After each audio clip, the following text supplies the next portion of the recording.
Today is a very special and much anticipated day for our family. We're paying tribute to our wonderful parents for achieving 50 great years of marriage together. It's something worthy of tribute, so that's what we intend to do. They're all decked out for the occasion, as you can see. Mom hasn't seen Dad dressed this sharp since their wedding day.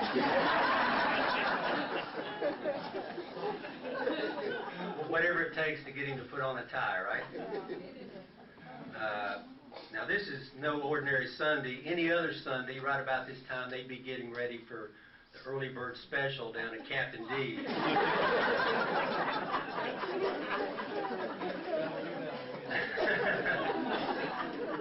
So this is a good change of pace for them. We went out to dinner with them the other night. They were quizzing me, trying to get me to talk about what we had in store. And I teased them. I told them there was going to be a roast. And that drew some nervous glances from them. But I was only kidding. If we were going to have a roast for these two, we would not have it inside of the church.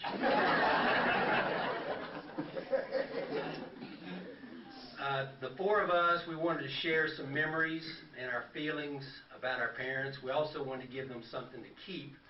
So we tossed around some ideas about the best way to go about that, and we decided to write a poem, of all things. Before today, I'm sure none of you thought any of us were poets. And by the time we're finished, you still may not think we're poets. No, we're not. But this is for our mom and dad, written by the four of us. We're all going to share in the reading of this poem, and I'll get us started. 70 years ago, a boy and girl joined this earth. Just a few miles apart, they were Virginians by birth. Times were so simple then, left memories so dear, of days in the country and loved ones so near. With old-fashioned values, families Tucker and Dinsmore, through strong will and character, survived depression and war. But hard times never gave way to the blues. These families carried on and were blessed. They taught Donna and Doris right from wrong and prepared them for leaving the nest. 1951, they met at Linview High. Doris, the dark-haired beauty. Donald was pretty sly. Don had to hitchhike across town. There was nothing else to do. He would travel to the ends of the earth to see her eyes of blue. Pawpaw Tucker served as chaperone whenever Don visited his daughter. Don could only steal a kiss during trips to the kitchen for water.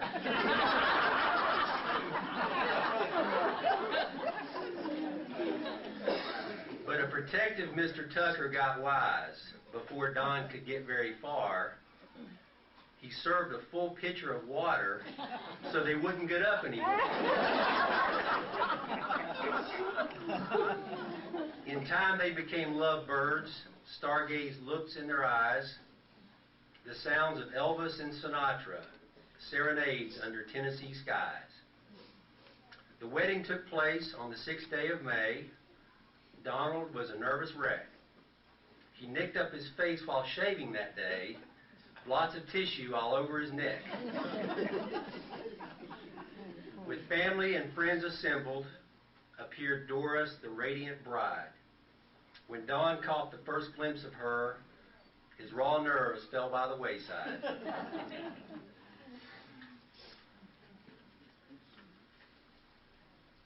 An Appomattox honeymoon, not the normal romance destination.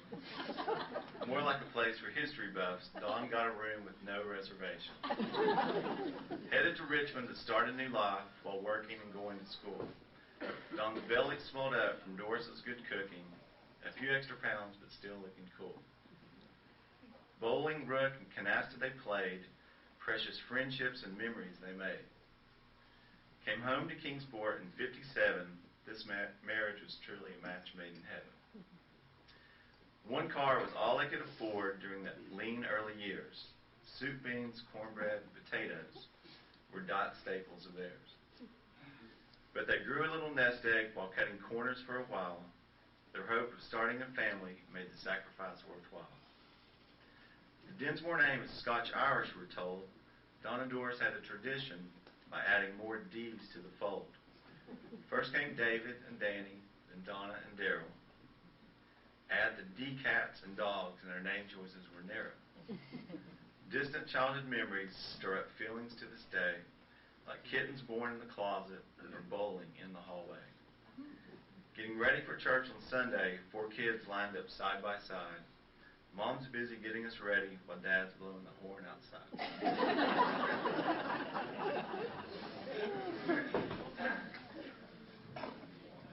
The neighborhood on a hilltop where old friendships were born grew tales for our storybook. Its pages are worn. Backyard games all summer long, exploring creeks, quarries, and woods, fireworks, cookouts, and parades, grand times in the old neighborhood. Christmas Eve with all the family, Eastman cabins on 4th of July, homemade ice cream under the sun, Tennessee football under October sky. In our home were the sounds of music, vibrating its very foundation. From Mom's ear and encouragement was born a music appreciation. With 4 young drivers coming up, it turned their hair to gray. During our rebellious teen years, we gave them more reasons to pray. A stint in Atlanta in the 80s and 90s, kids grown, great home, and tri-data. They lived the suburban life for a while. They knew they'd come home sooner or later. Rachel, Greg, Sarah, and Beth started their grandchild troop. Then came Drew, Adam, and Matthew. We were building quite a group. Michael, Joey, Kristen, and Luke complete the family set. These 11 precious grandchildren say you're the best grandparents yet.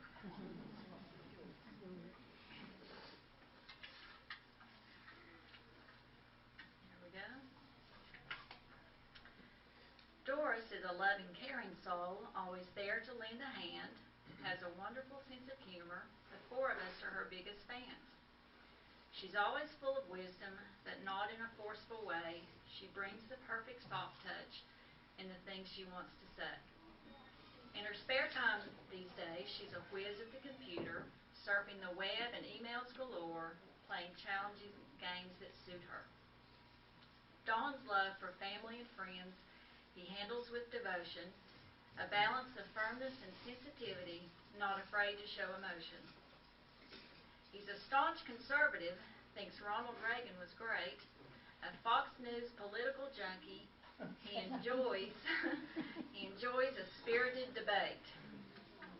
Don's a savvy entrepreneur, worked hard throughout his career. In retirement, spends time on eBay and golf, and Doris whispers honeydews in his ear. God, fellowship, and family are your greatest priorities of all. So blessed in these golden years because you chose to answer God's call.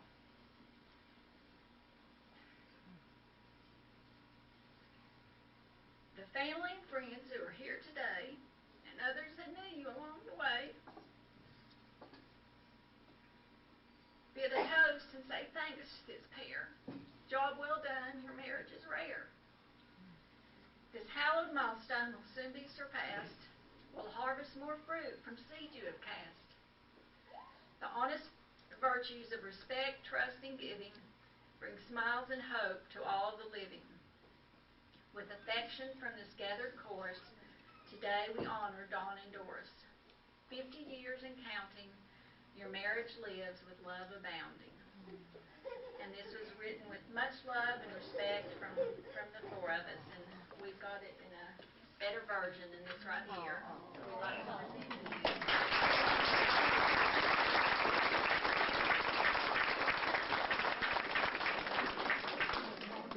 I thought I was the only poet with that. My jeans went right on down.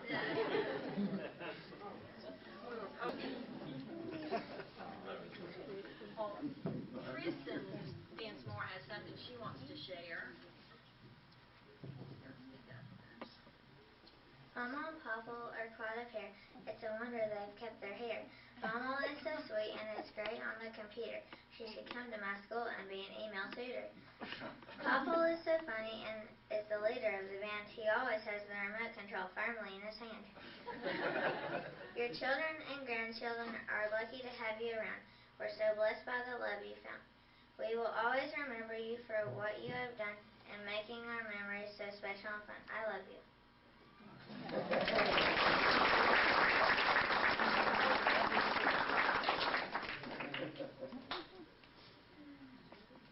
Would you all like to at this time to make the comments you plan to make? Pull this back up.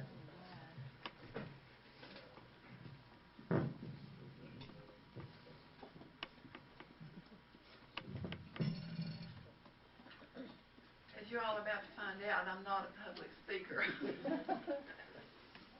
Hello, everybody that's come. I'm really just overwhelmed by the crowd that has shown up, and it's so sweet to see you all again.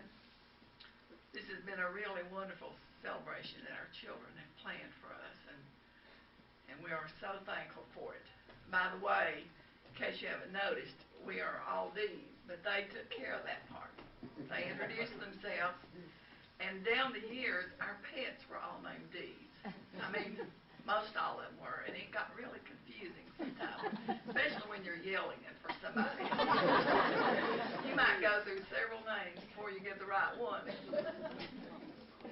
Our children announced to us last Christmas that they wanted to do this for us, and all we had to do is show up and still be married. But we do so appreciate all of you have come out this afternoon to help us celebrate this wonderful event. So many of our old friends, neighbors, relatives, our classmates, church friends are here today, and they all bring back so many wonderful memories. I wasn't thinking of this day 50 years ago, and I still wonder where the time all went. It just all seemed to go by so fast. As most of you know, married life is not all easy. And if you expect it to be, you're in for a surprise.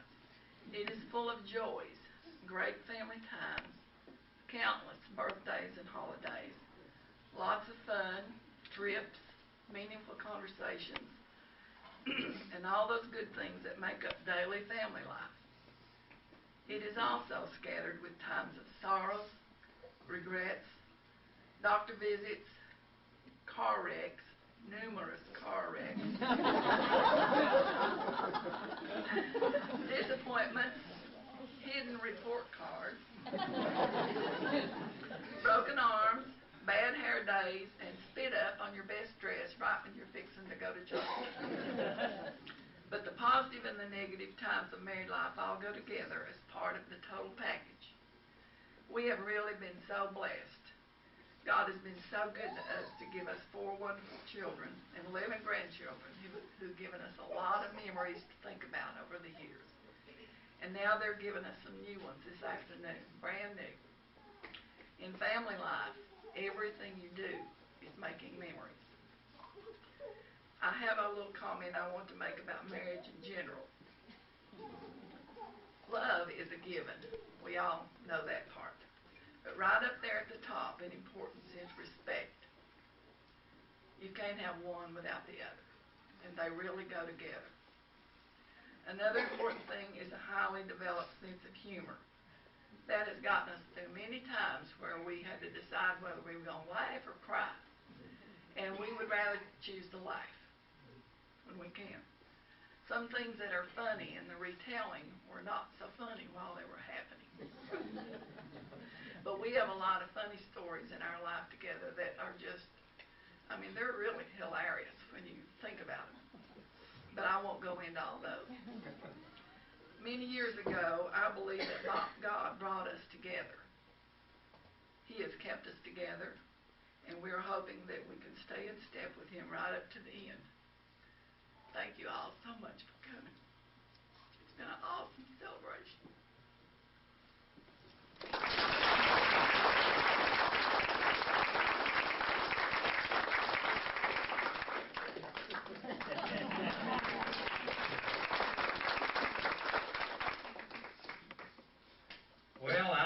much for public speaking either, but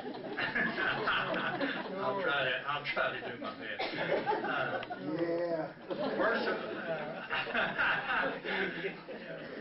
First of all, I'd like to say how much we appreciate the job that our children have done and how well they've done it. I think they all deserve a round of applause.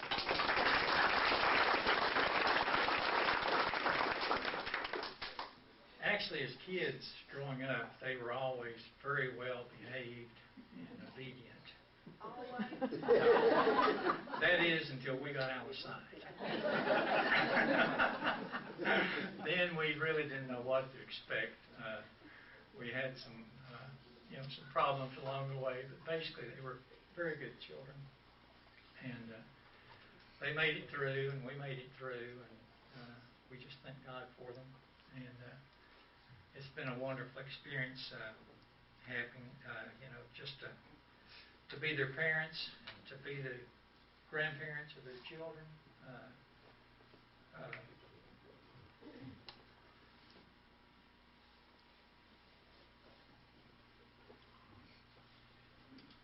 Anyway, we love you more than you'll ever know. And it's also great to know that you're going to be around to take care of us in our old age.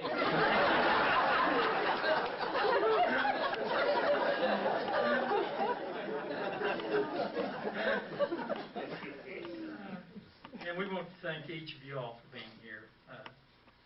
So many memories when I see each of you, and how important you've been to the betterment of our life, just as your friends and neighbors and classmates and relatives. And I also want to mention our church family. Several years ago, Doris and I were fortunate enough to, through Donna being here, to start coming to this church.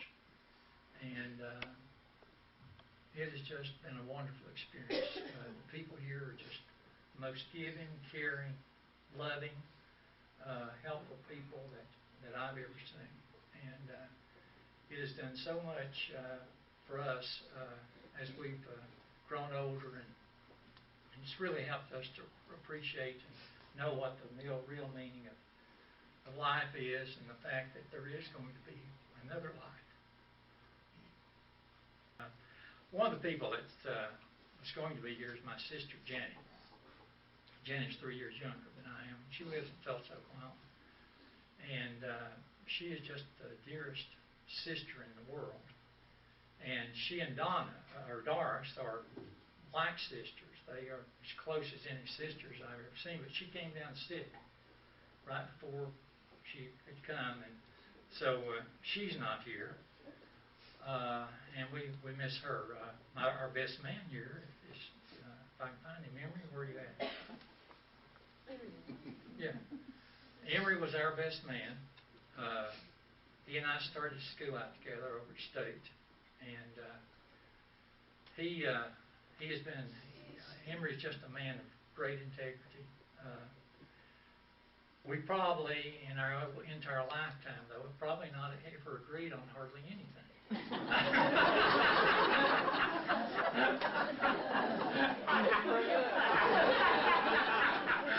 But through it all, we've remained strong friends, and we love each other, and he's been a blessing to us.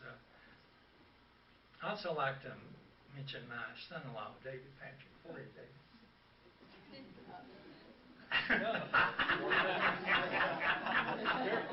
I don't have a single good thing to say about it.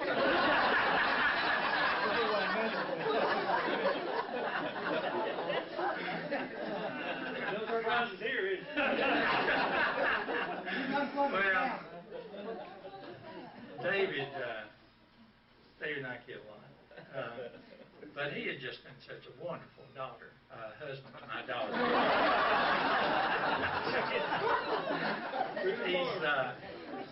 We could not have asked for a finer son-in-law. He is a man, and he takes his responsibilities with his wife, her daughter, and her children.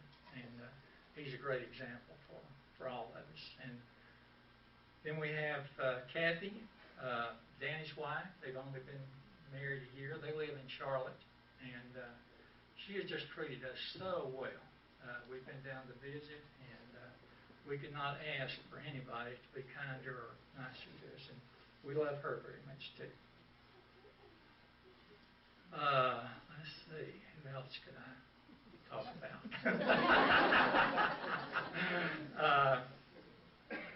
I'd like to mention our grandchildren. You all know there's 11 of them. And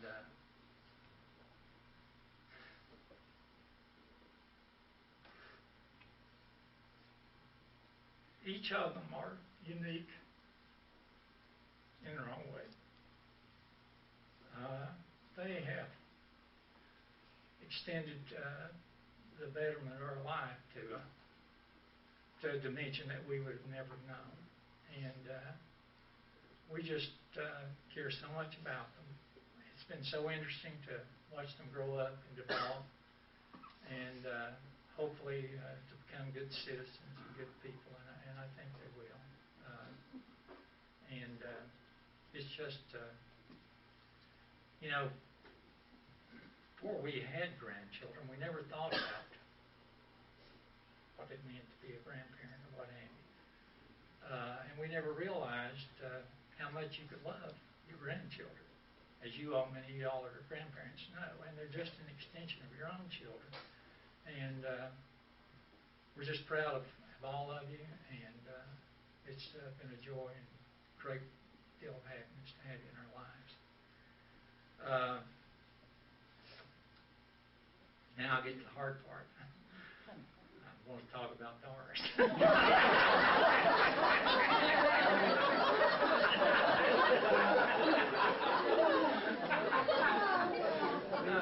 Be very careful.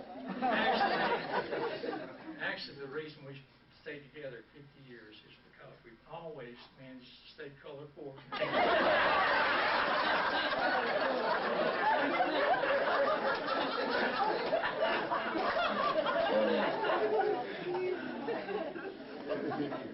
Doris has changed some through the years. I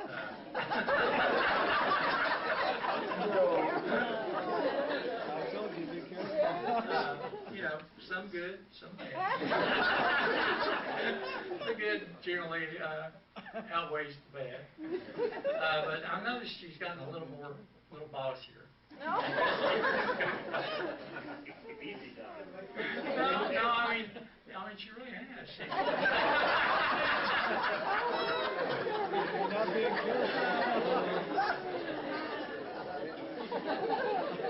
She's really bad to complain about my driving. And there is no justification for that whatsoever. I'm a great driver.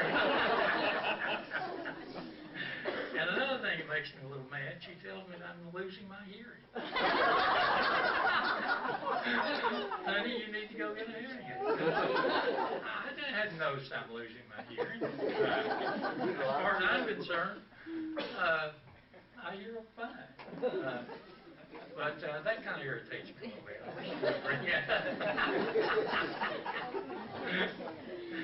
And sadly to say, she says sometimes that I talk too much.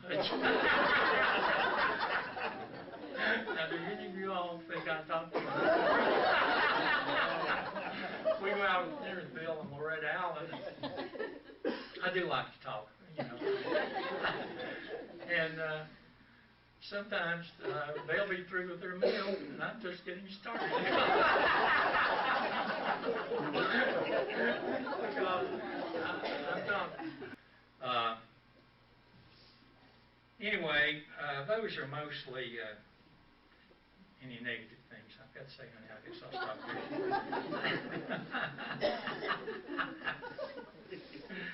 One of the things about Doris, she loves to make me laugh. If she can make me laugh, she'd stand on her head to make me laugh.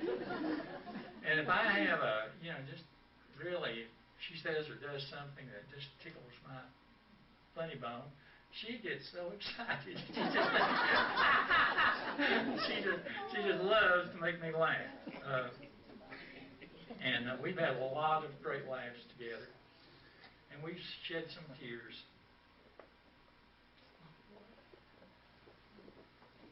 But I can't imagine anybody. I'd rather have the joys and the hardships of life that all of us have than to the fact that it's Doris there by my side. For those of you that know Doris well, you know that she's a person of great integrity, great character. And this is the truth.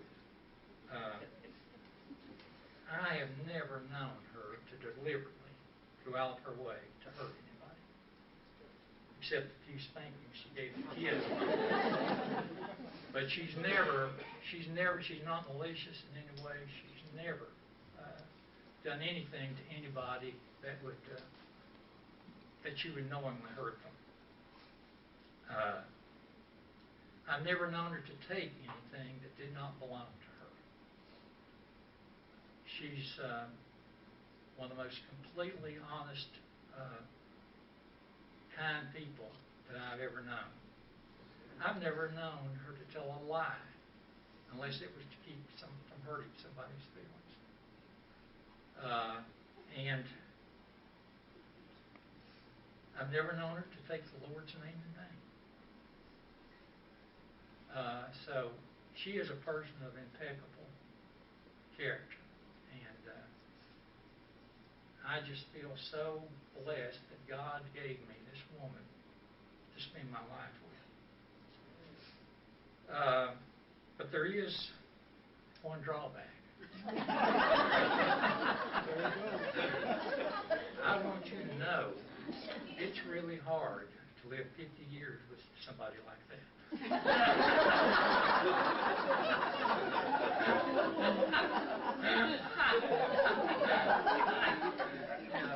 It's not easy, but I'm not complaining.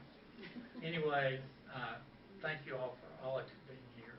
Thank our children again, our grandchildren. Most of all, I want to thank Doris. She's just fantastic. And I'll let.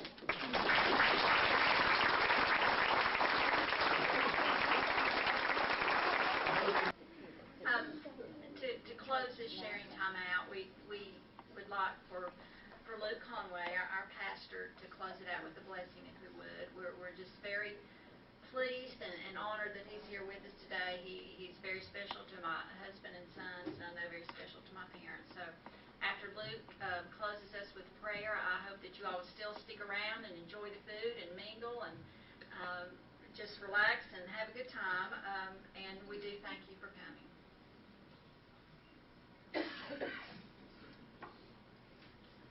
Okay, let's pray.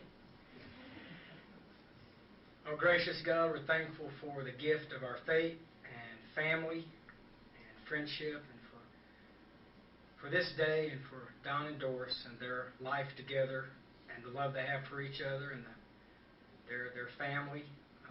We're thankful for their commitment and the kind of people that they are and the legacy they're leaving behind, and the many more years ahead of friendships and family time and their faith and laughter in life. We're thankful for all of that and lift them up to you in this day as we celebrate their life together and celebrate Don's birthday. We're so thankful to be a part of it and to know them, and pray that we can model ourselves after their example. And we ask these things in Jesus' name. Amen.